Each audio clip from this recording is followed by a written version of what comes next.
कुर्बानी के जानवर का बयान।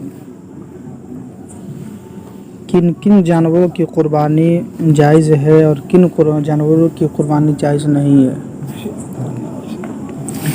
बताया जाता है कि कुर्बानी के जानवर के 3 किस्म हैं, यानी 3 ही किस्म के जानवर हैं जिनकी कुर्बानी जायज़ है, बाकी नहीं है। कुर्बानी के जानवर के 3 किस्म है, उनमें से एक है ऊँट, दूसरी गाय, उसके बाद बकरी।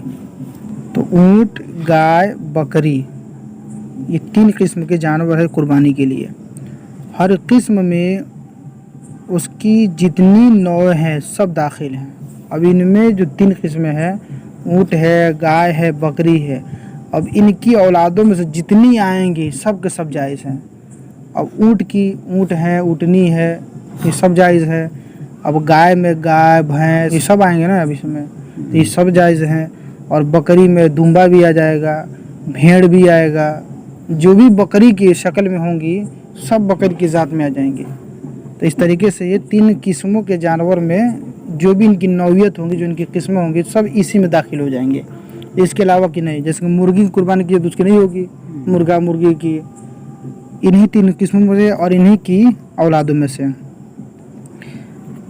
और इनमें से सब दाखिल है नर और मादा, यानी बकरी बकरा दोनों इसमें दाखिल हैं। ऐसा नहीं सिर्फ बकरी की कुर्बानी हो सकती है, बकरी और बकरा नर और मादा दोनों दाखिल हैं। और मादा और खस्सी, जो खुशी वगैरह लोग बोलते हैं, वो भी कुर्बानी हो सकती है। जो उसकी मतलब खुशियाँ निकलवा देते हैं, तो बहुत सारे लोग जगहों पर उसको ऐब समझता है, हालांकि ऐब नहीं है। उसकी जो खस्सी है निकाल कर उसके जिस्म में इजाफा होता है। जब वो चीज़ निकल जाती है तो वो खाता पीता है तो जानवर मोटा और तगड़ा बन जाता है, तो इसलिए वो निकाल सकते हैं। और गैर खस्सी सब एक हुक्म में है, यानी खस्सी और गैर खस्सी, खस्सी हो या खस्सी ना हो, ये दोनों एक ही हुक्म में आएंगे, छिलुआ हो चाहे ना है। हाँ। भैंस गाय में शुमार होते हैं, यानी जो भैंस आती है ये भी गाय ही में दाखिल है। जो ऊपर कहा गया गाय की किस्म, उसमें भी दाखिल है, उसकी भी कुर्बानी हो सकती है। भेड़ और दुम्बा बकरी में दाखिल है, उनकी भी कुर्बानी हो सकती है और होती भी है। वहशी जानवर जिसे नील गाय और हिरन, उनकी कुर्बानी नहीं हो सकती। जो नील गाय लोग मार के खाते हैं उसकी कुर्बानी नहीं हो सकती, क्योंकि वहशी जानवर में से आते हैं। वहशी जानवर जैसे नील गाय और हिरन, उनकी कुर्बानी नहीं हो सकती। वहशी और घरेलू जानवर से मिलकर बच्चा पैदा हुआ, मसलन हिरन और बकरी से, उसमें माँ का एतबार है, यानी उसका बच्चा माँ की बकरी है, यानी वो हिरन और बकरी दोनों मिलकर एक बच्चा पैदा किए हैं, तो उसमें माँ का एतबार होगा, यानी माँ बकरी है तो जो उसके निस्बत से जो बच्चा पैदा होगा उसकी कुर्बानी हो सकती है।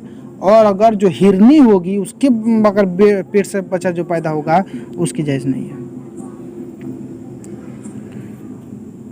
उस बच्चे की माँ बकरी है तो जायज़ है, और बकरे और हिरनी से पैदा हुआ तो नाजायज़ है, यानी जो हिरन के अगर निस्बत में आता है तो नाजायज़ है।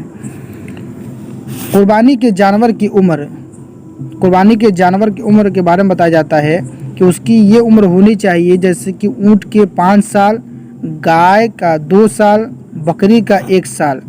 उससे उम्र कम हो तो कुर्बानी जायज़ नहीं, ज़्यादा हो तो अफजल है, यानी और बेहतर है अगर ज़्यादा है तो।